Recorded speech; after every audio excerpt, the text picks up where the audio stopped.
So this HOA treasurer parked her $60,000 BMW in my garage without asking, then fined me $200 for leaving my garage door open overnight. I dragged myself home after a 12-hour electrical shift, work boots crunching on gravel, and there's her pearl white luxury SUV dead center where my tools belong. Smell of her fancy leather mixing with motor oil, car alarm shrieking, and when I ask her to move, she waves fake emergency parking rules and tells me to learn community cooperation. 6 weeks later, I owned her house, and she was sobbing into my voicemail, begging me not to foreclose, while the whole neighborhood watched. But before I reveal exactly how her illegal power grab destroyed her financially, tell me, have you been steamrolled by some petty authority figure just because they could?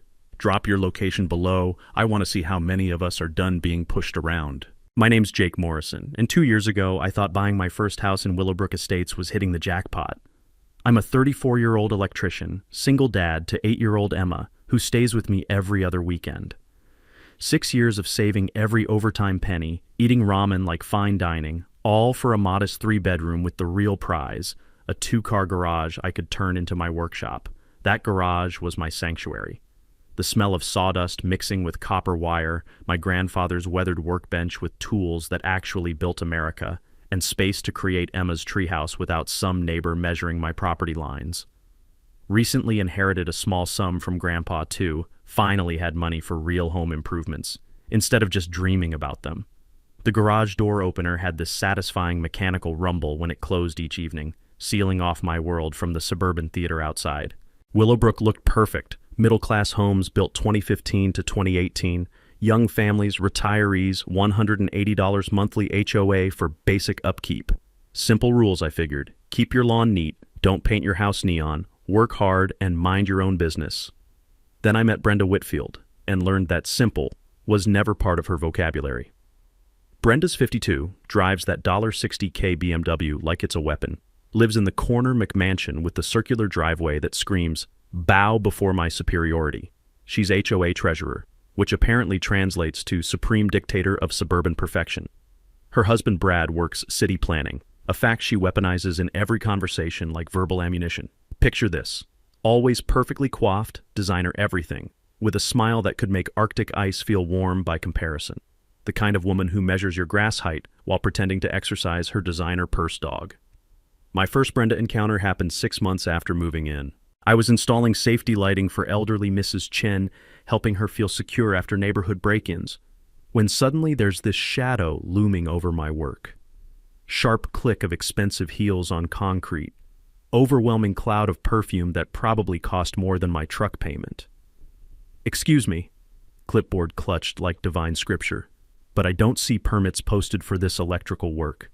I explained outdoor lighting doesn't need permits, showed my state license, offered to review safety codes. Her response? "I'll need to verify that with my husband. We simply cannot have questionable contractors compromising our property values." The way she said questionable contractors, like my 12 years of licensed experience and calloused hands meant nothing because I drove a work truck instead of leasing German luxury. That bitter metallic taste of being dismissed, that was my official welcome to Brenda's neighborhood. Over 18 months, she transformed suburban watchdogging into performance art. Dawn patrol with her violation notebook, documenting infractions like children's bikes on driveways or trash cans retrieved 11 minutes late. Woman made HOA enforcement her personal crusade against anyone who actually worked for a living, but her special treatment was reserved for residents who didn't match her community vision. Mrs. Chen got cited for aesthetically inappropriate decorations, her late veteran husband's memorial wind chimes. Tom Rodriguez faced fines for parking his work truck in his own driveway because commercial vehicles degrade residential character. The sound of Brenda's heels clicking became our neighborhood early warning system. Kids scattered like startled birds, window blinds twitched nervously. Everyone held their breath, hoping she'd pass without stopping to measure something with her little ruler. Emma, with that devastating 8-year-old honesty, once asked why the mean pretty lady always looks like she smelled something yucky out of the mouths of babes. I flew under her radar mostly, following every microscopic regulation, trimming grass to precisely 2.75 inches, parking my work van on the street to avoid giving her ammunition. But that Tuesday evening when I came home exhausted from a 12-hour job, I discovered Brenda had decided my garage was apparently community property. That Tuesday evening, I pulled into my driveway at 7:30 p.m. after installing emergency backup power for a medical clinic, one of those jobs where lives literally depend on your work being perfect. My steel-toed boots felt like concrete blocks, my tool belt had left permanent grooves in my shoulders, and all I wanted was to grab a beer and check on the treehouse project I'd been building for Emma. Instead, I found Brenda Whitfield's pearl-white BMW X5 parked dead center in my garage like she owned the place. Not partially blocking. Not squeezed to one side. Dead center with maybe 6 inches clearance on each side, positioned so perfectly that opening her doors would scratch my workbench. The smell of her car's leather interior mixed with my motor oil and sawdust, creating this weird clash of luxury and honest work that made my stomach turn. I stood there for a full 30 seconds, garage door remote in my hand, wondering if I was having some kind of exhaustion-induced hallucination. The car alarm chirped once, that smug little electronic sound that said, "I belong here and you don't." Antagonist action. I walked around to my front door where I found Brenda herself sitting in one of my patio chairs like she was hosting a neighborhood committee meeting. She was perfectly dressed, despite the humid August evening, scrolling through her phone with the casual indifference of someone who'd never questioned her right to occupy any space she chose. "Excuse me," I said, keeping my voice level, "but there's a car in my garage." She looked up with that practiced smile. "Oh, Jake, my driveway is being sealed tomorrow morning, emergency situation, and the HOA emergency parking clause allows temporary use of available spaces during community maintenance." I pulled out my phone and scrolled through the HOA documents while she watched with amusement, like I was a child trying to read a grown-up book. "Ma'am, I don't see any emergency parking clause in here." "Well," she stood up, smoothing her skirt, "I'm currently reviewing the bylaws for necessary updates. Consider this a pilot program for community cooperation during infrastructure improvements." Protagonist counterpunch. Here's where most people would have lost their temper and done something stupid. But 12 years of electrical work teaches you patience. One wrong move and you're dead. So instead of exploding, I did something that clearly wasn't in Brenda's playbook. I pulled out my phone and started recording. "So to be clear," I said calmly, "you're admitting that this emergency parking clause doesn't actually exist yet and you're using my private garage as a test case without my permission?" Her face went from smug to panicked in about 2 seconds. "You can't record me without consent." "Actually, I can. We're on my property, and this is a one-party consent state." Knowledge nugget. In most states, you can legally record conversations on your own property without the other party's permission. Essential for documenting harassment. Takeaway. Always check your state's recording laws before dealing with aggressive neighbors. She tried to grab my phone, but I stepped back. "Brad will hear about this?" "Good. I'd love to hear the city planning department's official position on fake HOA clauses." Mini twist. Her escalation. But Brenda wasn't done. The next morning, I found an official HOA violation notice taped to my front door. Failure to maintain community standards. Garage left open overnight, creating visual blight. Fine, $75, escalating to $200 if not resolved within 48 hours. There was a handwritten note attached. "Maybe next time you'll be more cooperative." "B," I called my buddy Derek, college roommate turned real estate attorney, while staring at the notice. "Jake," Derek laughed after I read it to him, "she just handed you a gift. She's literally fining you for the violation she caused. That's evidence of harassment and abuse of HOA authority. So what's my next move?" Research time.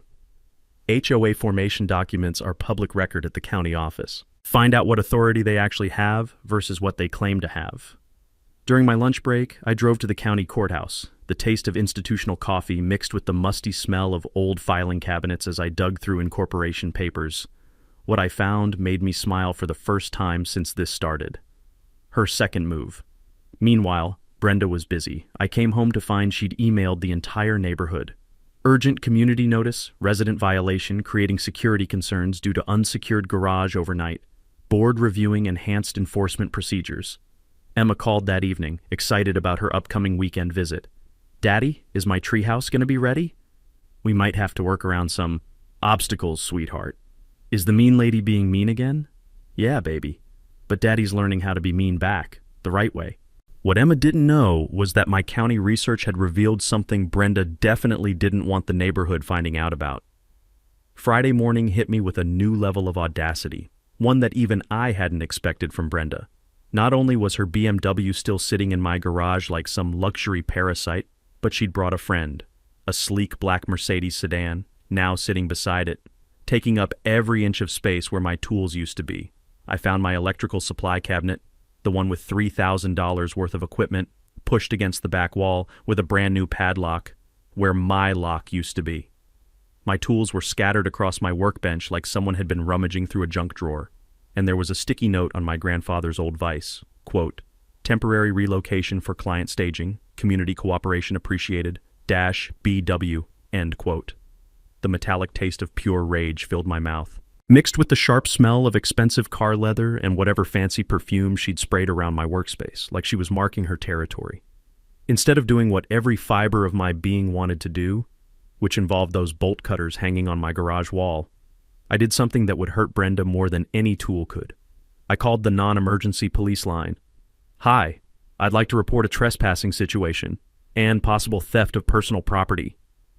Officer Martinez arrived 20 minutes later, a solid guy who looked like he'd dealt with plenty of suburban drama. After documenting everything with photos, he said something that made my day. "Sir, this looks like harassment to me. Mind if I have a word with the vehicle owner?" Watching Brenda try to explain to a cop why she had the right to lock up someone else's tools in their own garage was like watching a masterclass in how not to talk to police.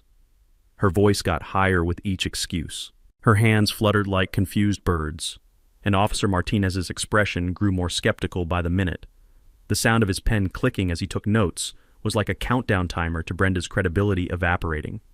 "Ma'am," he finally said, "property deed trumps HOA agreement every time.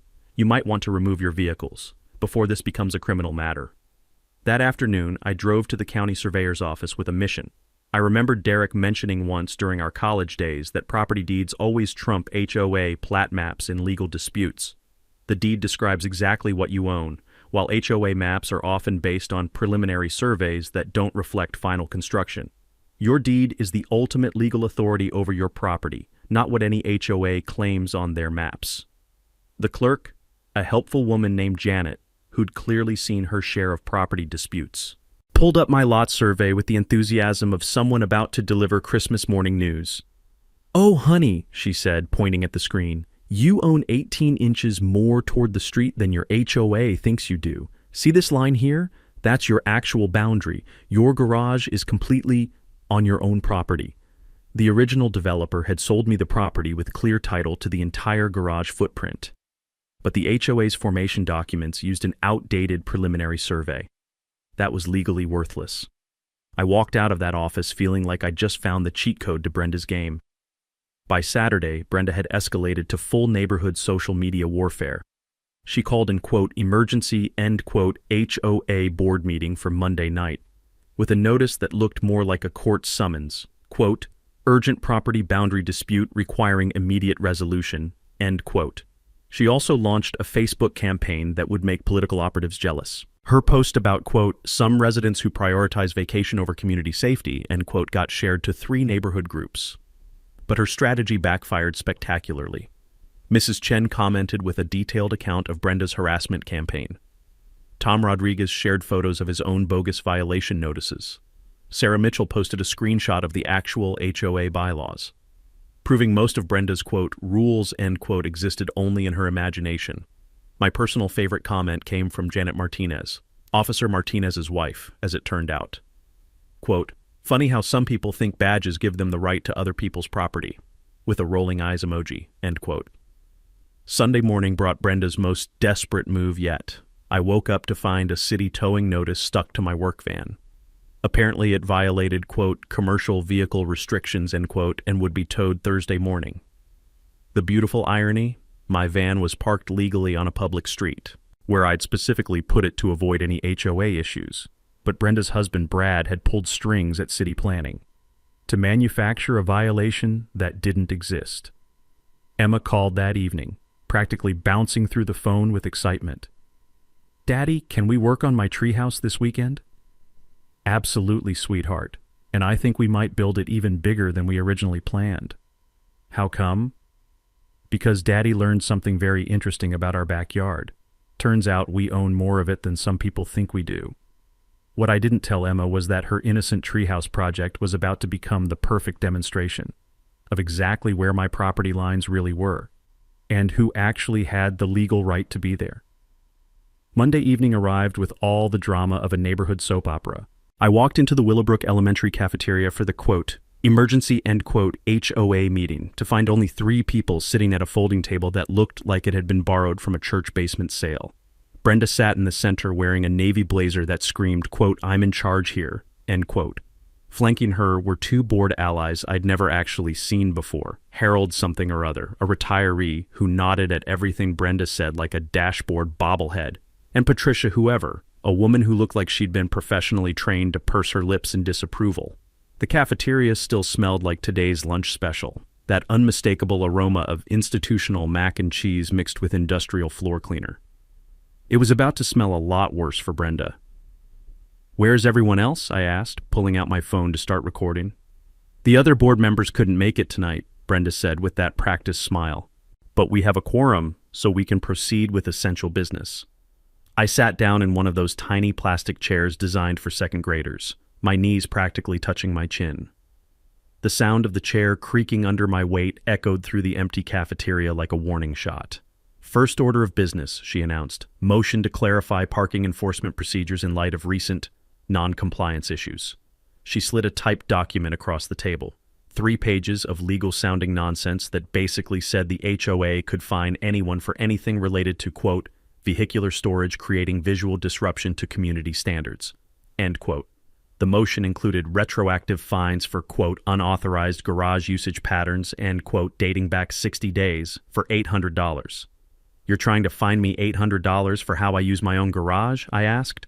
Community standards affect all property values, Harold bobbled enthusiastically. That's when I remembered something Derek had drilled into me during our college study sessions. Most HOA boards never file proper insurance for the powers they claim to have. Without insurance, individual board members become personally liable for any damages their decisions cause. Your insurance policy is your legal shield, but only if it actually covers what you're doing. I'd like to see the HOA incorporation documents, I said, and your insurance policy covering these enforcement powers. The silence that followed was so thick you could have carved it like Thanksgiving turkey. Patricia's lips pursed tighter. Brenda's smile faltered, and Harold stopped bobbling entirely. The fluorescent lights above us hummed like angry hornets trapped in a jar. Those documents are being reviewed by our legal counsel, Brenda finally managed. No problem, I said, pulling out the papers I'd brought. I've got copies right here from the county filing office. I spread out the HOA incorporation documents and insurance policy on the tiny table. Brenda's face went from confident pink to worried pale in about 3 seconds. According to your insurance policy, I continued, the HOA specifically excludes coverage for board members' personal business activities, like using community resources for real estate staging. Furthermore, I said, opening another folder, I've documented $23,000 in financial discrepancies over the past 18 months.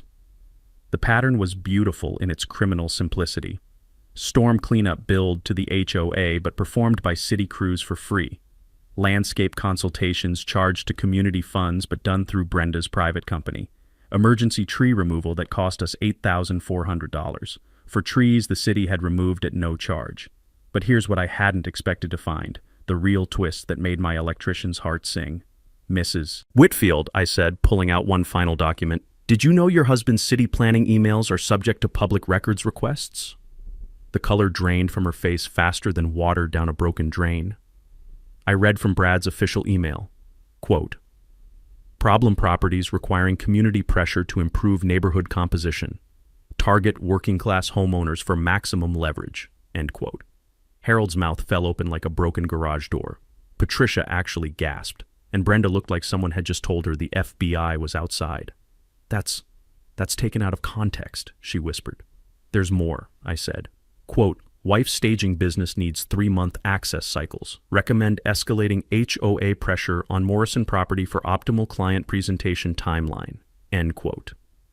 The taste of victory was better than my grandfather's homemade apple pie, sweet with just a hint of justice. This meeting is over, Brenda said, standing so fast her chair fell backward with a metallic crash that echoed through the empty cafeteria. But as I walked to my car, I had no idea that Brenda's desperation was about to reach levels that would make tonight's revelations look like a friendly neighborhood chat. The next morning brought a phone call that changed everything. "Jake, you need to sit down for this," Derek said. His voice had that tone lawyers get when they've found something that could either make you rich or land someone in federal prison. I was in my kitchen, staring at my coffee maker and wondering if Brenda's BMW was still squatting in my garage. Spoiler alert, it was. "Remember how I said I'd dig deeper into Brenda's business dealings?" Derek continued. "Well, I found the smoking gun. Actually, I found the whole arsenal." He'd spent the night running Brenda's real estate license through the state database, along with cross-referencing her HOA financial activities with public records. What he discovered made my electrical violations look like parking tickets. "First," Derek said, "Brenda's real estate license has 2 pending complaints for misrepresentation, both from elderly clients who claim she manipulated them into selling below market value." The coffee maker gurgled to life, filling my kitchen with the rich aroma of caffeine salvation. I was going to need it. Second, her property records show she owes $180,000 more on her mortgage than her house is currently worth. She's underwater financially and drowning fast. But the real bombshell was still coming. Third, and this is the big one, Brad's city position is under official ethics review for undisclosed conflicts of interest related to HOA enforcement activities. I nearly dropped my coffee mug. The smooth ceramic surface suddenly felt slippery in my calloused hands. "Someone filed a complaint with the state attorney general's office," Derek continued, "about systematic corruption in municipal planning departments working with private HOA boards to manipulate property values." The investigation had been quietly running for 6 months. Brad's email trail was just the evidence they needed to prove coordination between city planning and private real estate interests, using HOA harassment to force property sales. "Derek," I said, "are you telling me that Brenda and Brad are part of some kind of organized scheme?" "I'm telling you that your little garage situation just became Exhibit A in a federal fraud investigation." The implications hit me like a surge through an ungrounded electrical line. Brenda wasn't just a power-hungry neighbor with control issues. She was running a sophisticated property manipulation scheme, using her HOA position to identify target homeowners, creating artificial violation pressure to force quick sales below market value, then flipping those properties through her real estate business for massive profits. "How many other homeowners?" I asked. "At least 12 in your neighborhood alone, probably dozens across the county." Derek explained how the scheme worked. Brad would identify properties in his city planning role that were ripe for development or resale. Brenda would manufacture HOA violations to pressure those specific homeowners into selling. Their combined inside knowledge of zoning changes and development plans made them incredibly effective at targeting the right properties at the right time. Mrs. Chen's memorial wind chimes weren't just annoying to Brenda's aesthetic sense.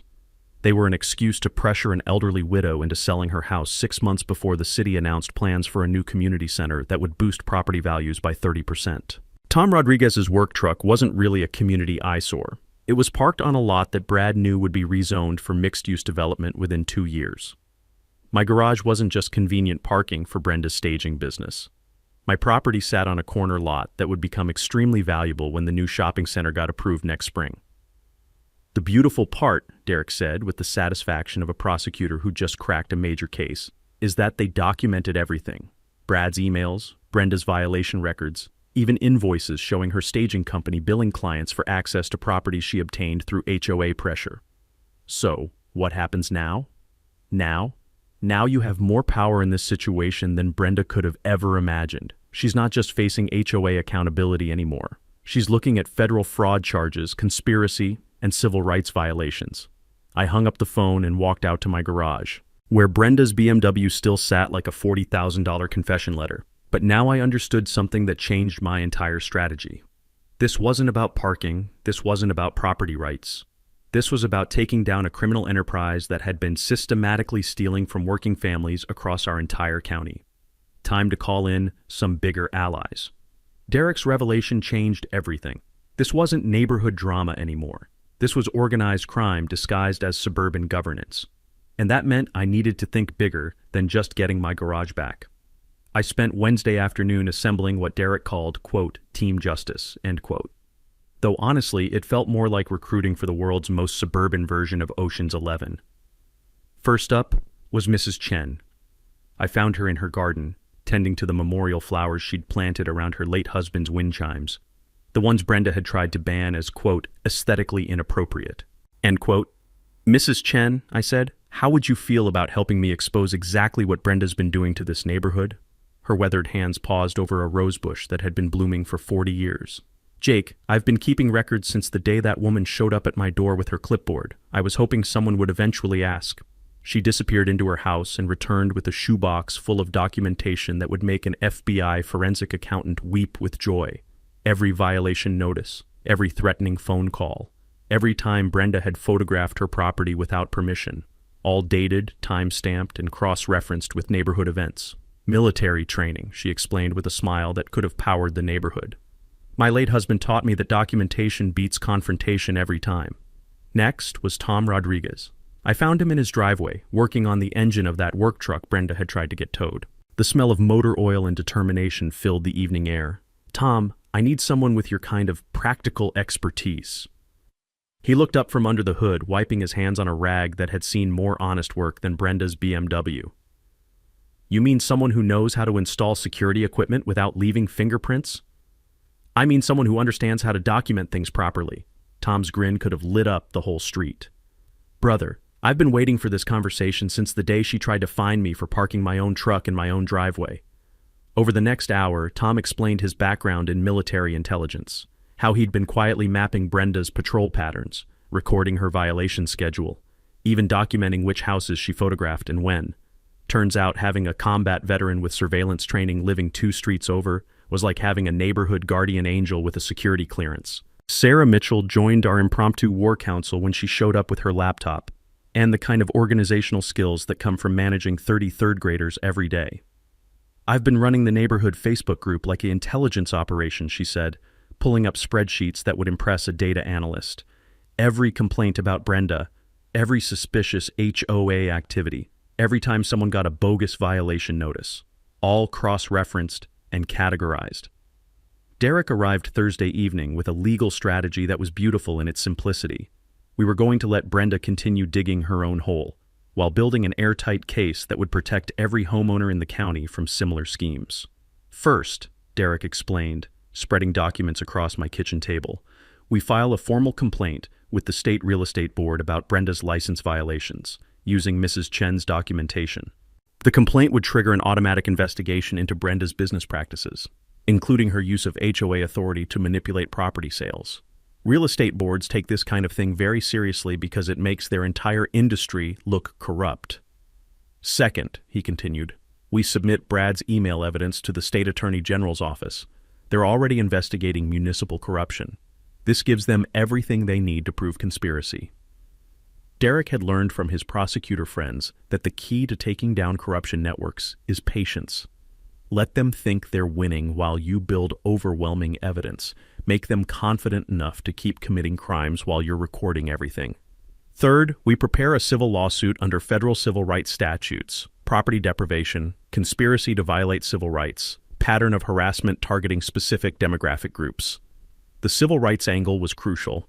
Brenda hadn't just been randomly harassing homeowners. She'd been systematically targeting working-class families, elderly residents, and anyone who didn't fit her vision of, quote, appropriate neighborhood composition, end quote. But the real masterstroke was Derek's final suggestion. We're going to use your vacation time. I stared at him like he'd suggested I take up professional alligator wrestling. Think about it, Derek said. Narcissistic personalities like Brenda need constant control. They can't handle situations they can't manipulate. What happens if you just disappear for a couple weeks? The plan was elegantly simple.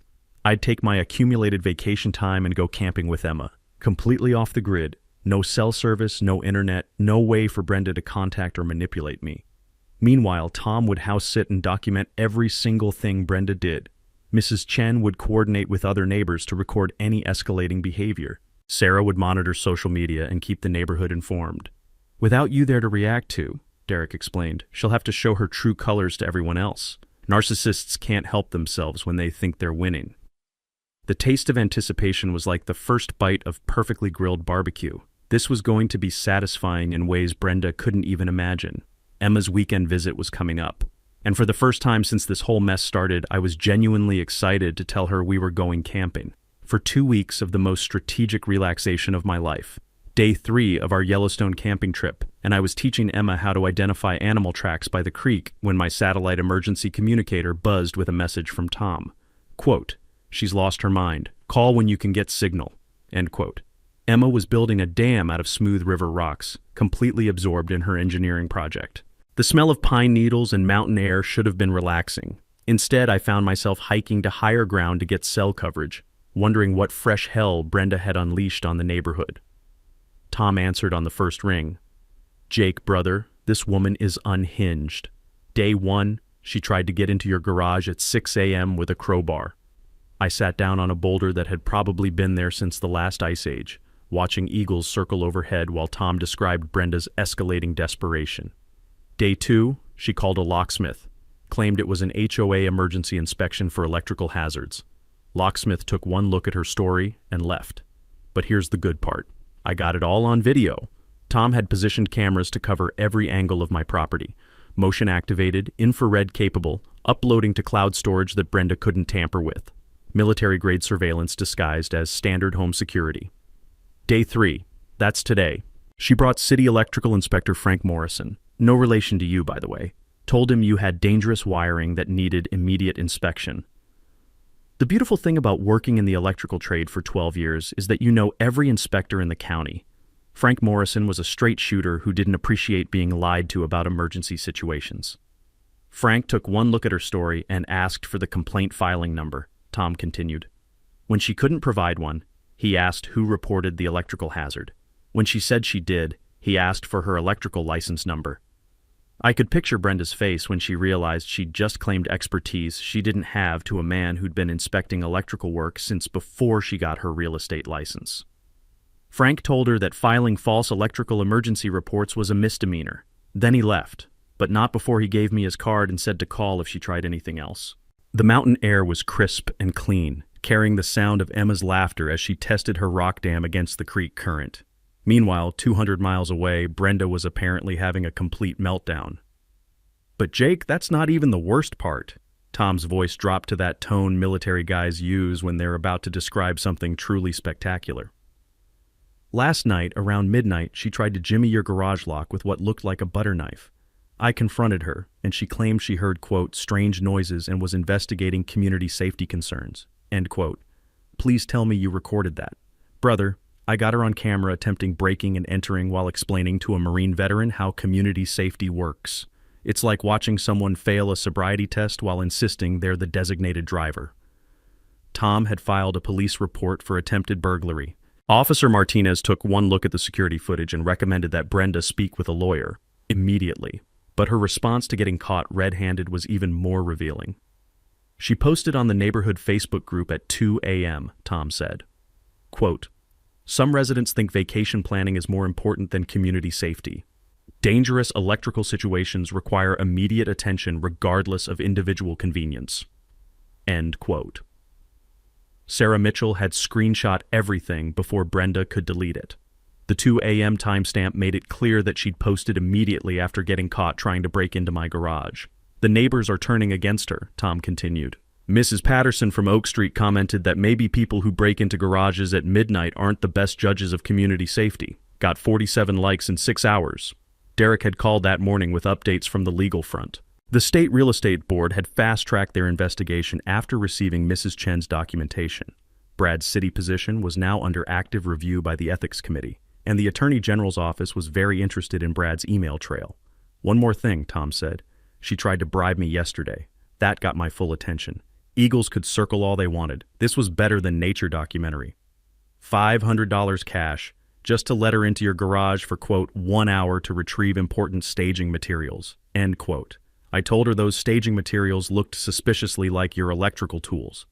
Tom had recorded the entire conversation on his phone, including Brenda's exact words about making my city permit applications, quote, much easier if we cooperate, end quote. Emma called from the creek, excited about a fish she'd spotted in her rock pool. Her voice echoed off the mountain walls like a reminder of what really mattered. Clean air, clear water, and time with people you love. While 200 miles away, a corrupt HOA treasurer was systematically destroying her own life, trying to steal a garage that was never hers to begin with. Tom, I said, keep recording everything. I have a feeling she's just getting started. Day 9 of our camping trip, and Emma had just caught her first fish when my satellite communicator buzzed again. This time it was Sarah's number with an urgent message. Quote, "Emergency. Brenda hired someone to break in. Police involved. Call ASAP." End quote. I helped Emma release her rainbow trout back into the crystal-clear mountain stream, watching it dart away toward deeper water. The irony wasn't lost on me that we were practicing catch and release while Brenda was apparently escalating to actual crime. Sarah answered before the first ring finished. "Jake, she's completely lost it. Yesterday she approached Tom with a briefcase full of cash. Today she hired what can only be described as the world's worst burglar." The mountain silence was broken only by the sound of wind through pine trees and my blood pressure climbing toward dangerous levels. Around 2 p.m. today, Tom spotted some guy with bolt cutters trying to cut your garage lock.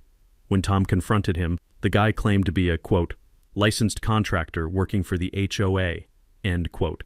"No permit, no ID, no legitimate paperwork." I could hear the satisfaction in Sarah's voice as she described what happened next. Tom asked to see his contractor's license. Guy couldn't produce one. Tom asked for the HOA work order. Guy pulled out a handwritten note on Brenda's personal letterhead. Tom called the police. Officer Martinez arrived to find a man with no identification attempting to break into private property with tools that belonged in a prison escape movie. When pressed about who hired him, the guy immediately gave up Brenda's name and phone number. "Gets better," Sarah continued. Under questioning, he admitted Brenda paid him $200 cash to, quote, "retrieve staging materials from a garage that needed to be accessed for community safety," end quote. The criminal conspiracy charges were adding up faster than Emma's collection of interesting rocks. Attempted burglary, conspiracy to commit breaking and entering, filing false reports, and now soliciting criminal activity. But Jake, the nuclear bomb dropped this morning. Sarah's voice had that tone teachers get when they're about to describe the most spectacular classroom disaster of their career. The state attorney general's office executed a search warrant on Brenda's house and real estate office at 6 a.m. with news cameras rolling. I sat down on a fallen log watching Emma skip stones across the lake while trying to process the fact that my neighborhood HOA drama had apparently escalated to federal law enforcement. Channel 7 was there for the whole thing, Sarah said. Brenda in her bathrobe screaming about property rights while they carried out boxes of financial records. Brad getting arrested in his city planning office while his coworkers watched through conference room windows. The investigation had moved faster than anyone expected. Derek's evidence package, combined with Mrs. Chen's meticulous documentation and Tom's security footage, had given prosecutors everything they needed for search warrants. They found everything, Jake. Computer files showing the property manipulation scheme, bank records proving she'd been moving HOA funds through her personal accounts, even a spreadsheet listing target homeowners with notes about, quote, pressure points for maximum compliance, end quote. Mrs. Chen's name was on that list with notes about, quote, elderly widow, vulnerable to safety concerns, end quote. Tom's entry mentioned, quote, working-class Hispanic likely to avoid legal confrontation, end quote. My file was the most detailed. Quote, single father, electrician, corner lot, high development potential, financial pressure through daughter's needs, end quote. The casual racism and classism documented in Brenda's own handwriting was going to make the civil rights case slam dunk simple. There's more, Sarah said. They arrested 4 other HOA board members across the county. This wasn't just Willowbrook. This was organized crime using suburban homeowner associations as cover. The scope was staggering. Dozens of neighborhoods, hundreds of manipulated property sales, millions of dollars in fraudulent transactions spanning 5 years. Derek called this morning, Sarah continued. The Attorney General's office wants to interview you when you get back, as a witness, not a suspect. You're officially the victim who exposed a federal conspiracy. Emma ran up with a perfect skipping stone, smooth and flat like a tiny pancake. Daddy, look what I found. Want to see how far it goes? Absolutely, sweetheart. While she demonstrated her improved stone skipping technique, Sarah delivered the final update. Oh, and Jake? Brenda called you 17 times yesterday. The voicemails. There's something special. 17 times? Started demanding, moved to pleading, ended with full sobbing breakdown. She's begging you not to press charges, offering to drop all HOA claims, even promising to buy your house for above market value if you'll just, quote, make this all go away, end quote. The mountain lake was mirror smooth, reflecting Emma's delighted face as her stone skipped 7 times before sinking. Pure joy in a place where the air was clean and people couldn't lie to you about fake parking regulations. Sarah, I said, save those voicemails. I have a feeling they're going to be very useful when we get home. Because in 3 days, Emma and I would be heading back to Willowbrook, where a federal investigation was waiting for us, and where Brenda's empire had finally collapsed under the weight of its own corruption. Day 14. Homecoming Day. Emma and I drove back into Willowbrook Estates to find our quiet suburban street transformed into something that looked like a cross between a news event and a block party. 3 news vans lined the curb, neighbors stood in clusters, talking and pointing, and there, in the middle of it all, was my house, with police tape still fluttering around Brenda's abandoned BMW. "Daddy, why are there so many people?" Emma asked, pressing her face to the car window. "Because sometimes when you stand up to bullies, other people pay attention." Tom met us in my driveway with a grin that could have powered the neighborhood and a folder thick enough to use as a weapon. "Welcome home, brother. Hope you're ready for your close-up." He handed me the folder while Emma ran to inspect her treehouse in progress. The documentation inside was beautiful. 17 attempts at breaking into my garage, 3 police reports, 1 arrest, and enough security footage to make a Netflix documentary. "Channel 7 wants to interview you in an hour," Tom said. Something about, quote, "the homeowner who exposed HOA corruption through strategic vacation planning," end quote. The interview setup was in Mrs. Chen's front yard, with my garage visible in the background. Producer wanted the visual of Brenda's BMW still sitting there like a $40,000 confession letter. 2 weeks of abandonment had not been kind to German luxury engineering. Detective Sarah Rodriguez, no relation to our neighbor Tom, arrived first to walk me through the criminal case timeline. Professional, thorough, and clearly enjoying the fact that a civilian had handed her a federal conspiracy case with a bow on top. "Mr. Morrison, your strategic documentation and the evidence gathered by your neighbors has resulted in charges against 14 individuals across 6 counties. This is the largest HOA fraud case in state history." She explained how the investigation had expanded beyond Brenda and Brad. The property manipulation scheme involved city planners, real estate agents, mortgage brokers, and HOA board members working together to systematically defraud homeowners. "Your garage situation was small potatoes compared to what we found, but it was the thread that unraveled everything." At 5 p.m., neighbors started gathering for what Sarah Mitchell had organized as a, quote, "community accountability meeting," end quote. The Willowbrook Elementary cafeteria was packed with 47 families, local media, and enough righteous anger to power a small city. Derek arrived with updates that sounded like something from a legal thriller. Brenda's real estate license had been permanently revoked. Brad had been terminated from city planning and banned from municipal employment. Their house was in foreclosure, and both were facing federal fraud charges with potential 20-year sentences. "But here's the beautiful part," Derek said, speaking to the crowd. "The civil settlement includes funding for a community legal defense fund. Any homeowner who faces HOA harassment can get free legal consultation." The applause was thunderous. Mrs. Chen stood up with tears in her eyes, holding a framed photo of her late husband. "My Henry served 3 tours defending democracy. He would have loved seeing it work right here in our neighborhood." Tom Rodriguez took the microphone next, his military bearing commanding instant respect. "What Jake did wasn't just stand up for himself. He stood up for all of us. Every working family who's been told we don't belong in our own neighborhoods." But the real mic drop moment came when they played Brenda's voicemails on the community speakers. 17 messages spanning 2 weeks, starting with demands, quote, "You need to return immediately and resolve this garage situation," end quote, escalating to threats, quote, "My husband's position gives us options you haven't considered," end quote, moving to bargaining, quote, "I'll drop all HOA violations if you just let me explain," end quote, and ending with complete breakdown, quote, "Please, Jake, I'm begging you. I'll pay above market value for your house. Just don't let them take everything," end quote. The gasps from the audience when they heard her admission of attempted bribery were audible, but the moment that brought the house down was her final message, recorded at 3 a.m. on day 12. Quote, "I never meant for it to go this far. I just wanted to control something. Everything's falling apart. And I thought if I could just make the neighborhood perfect, maybe Brad would stop drinking and we could save our marriage and I could stop feeling like such a failure," end quote. The raw desperation in her voice was almost tragic. Almost. Officer Martinez stood up from the back of the room. "Ladies and gentlemen, justice isn't always pretty, but it's necessary." Channel 7's reporter asked me for a final comment. With 47 neighbors watching, cameras rolling, and my daughter building block towers in the back of the room, I said the only thing that mattered. All I wanted was to use my own garage. Turns out that sometimes defending small things leads to protecting big things, like the right to exist in your own neighborhood without someone else's permission. The standing ovation lasted 3 minutes. Emma clapped so hard her little hands turned red. And somewhere across town, Brenda Whitfield was learning that karma doesn't take vacation days. 6 months later, and Emma's treehouse was finally finished. We built it exactly 18 inches past where Brenda had claimed my property line ended. Because when you own the land, you might as well use every inch of it. Emma was hanging upside down from her new rope ladder, her hair swinging like a pendulum while she explained the treehouse rules to her friend Madison from down the street. First rule, she announced with the authority of an 8-year-old architect. No mean people allowed. Second rule, everyone has to share snacks. Third rule, if you're mean to someone's daddy, you can't come up here ever. Smart kid. She'd learned more about property rights and community justice from this whole experience than most adults understand.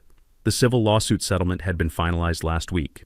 $12,000 plus legal fees paid out of the insurance policy that covered HOA board misconduct. Derek had been right about individual liability. Board members who operate outside their authority become personally responsible for damages.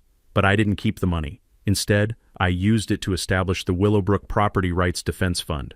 $12,000 in seed money, plus Derek volunteering pro bono hours, plus Mrs. Chen serving as community ombudsman for elderly residents. Any homeowner facing HOA harassment could get free legal consultation and representation. The fund helped 3 families in the first month alone. Turned out Brenda's methods had been copied by power-hungry board members in other neighborhoods. But now word was spreading. Mess with working families. And there are people who know how to fight back. Mrs. Chen had become something of a neighborhood celebrity. Her documentation methods were so thorough that 2 other counties asked her to train their residents in proper record-keeping for HOA accountability. She started calling it her, quote, Democracy in Action Workshop. Tom Rodriguez got elected to the new HOA board on a platform of transparency and common sense.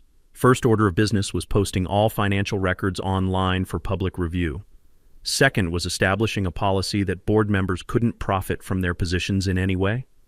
Property values in Willowbrook had actually increased 8% since the corruption was exposed. Turns out people pay premium prices for neighborhoods where you don't have to worry about arbitrary harassment from petty dictators.